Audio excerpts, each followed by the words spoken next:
How dare you tell me what I feel? You keep me at a distance, Buffy. You didn't even call me when your mom went into the hospital.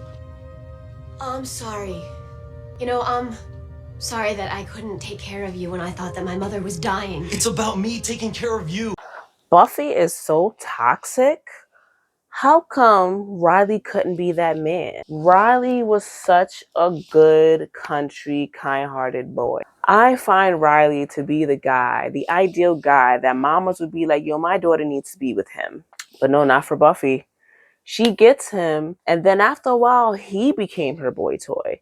Just like Spike became her boy toy. Riley, he had to find out for himself that just taking orders blindly doesn't serve a real purpose. You know, I mean, it serves a purpose for someone else, but it doesn't do anything for him. So I think him meeting Buffy was great in that aspect, to have him find his own mind and find himself. But he knew that Buffy could never love him like she loved Angel. But shoot, if he would have gave it enough time, the way that her and Angel would come to see each other every now and again, and then eventually they were like, oh, it was bad, I don't want to talk about it. I was like, what do you mean you don't want to talk about it? What happened? They didn't give us that episode. So I'm like, okay, clearly these characters are going their separate ways, and they're moving on, and they're moving on to other people. He fought the same things she did. He was human. She could have a life with him. She couldn't have a life with Angel. He was the one for her, but he will turn into a psycho vampire if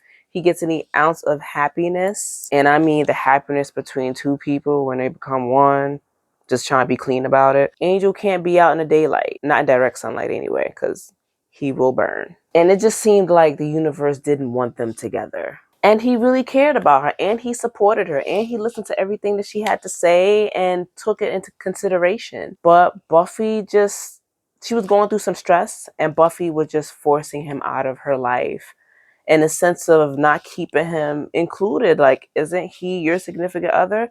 Isn't he your boo? But he was definitely her boo when she wanted to go to bed. And then he gave Buffy an ultimatum like, yo, it's either me or you keep doing your BS. Either you start treating me right or I'm out of here. And Buffy's like, are you giving me an ultimatum? Yes, ho, he's giving you an ultimatum. And he left. I was like, you know what? Good, Riley. I'm glad you left. You did better for yourself.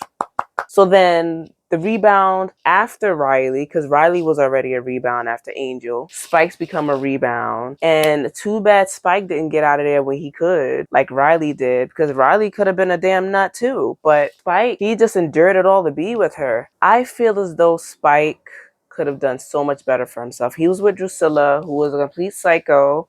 He wants to wine and dine this girl, give her jewelry and all the good things in life. But she want to eat babies. She just wants pure evil. And eventually she got bored with Spike. She's like, all right, Spike, peace. I'm out. But the one thing I could say about Buffy and Angel, the show, if any of you have not seen it in a long time, I say go for it. They're right on Hulu at the moment. I don't know how long they're going to be on there. But one thing I can say about both shows is that, you know what? Equal lefts and equal rights. Everybody gets it. Lots of drama. When you think the show couldn't get any worse as far as the things that they go through, it just keeps going. Well, Riley was the one that got away. And good thing he got away. He would have went nuts too. Like I said, Spike, I heard that his life gets clipped from the show, but we'll see what happens. I also heard that they're going to reboot the show, but Buffy's going to be a supporting character rather than the main character. And for the Buffy fans such as I want to see Buffy. I don't care about this next generation, but you know what? They all were such great actors, and especially Dawn, for as young as she was back then, she was a great actor. So tell me your thoughts. Do you agree with me that Buffy is toxic? Shoot, is TV toxic when it comes to relationships between men and women? If you've ever seen Living Single, which I'm sure you may have at least heard of it if you haven't watched it yourself, there was an episode where Queen Latifah met this one guy. He was such a great guy. And next thing you know, she just stopped being with him. And I'm like, wait. But you're just not ready for the type of relationship I want. I'm sorry.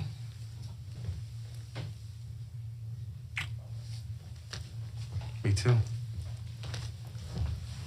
So you stop being with the good guys. So you mean to tell me good guys finish last? Is this what people are trying to tell us with these different shows? I don't know. I feel sorry for you guys.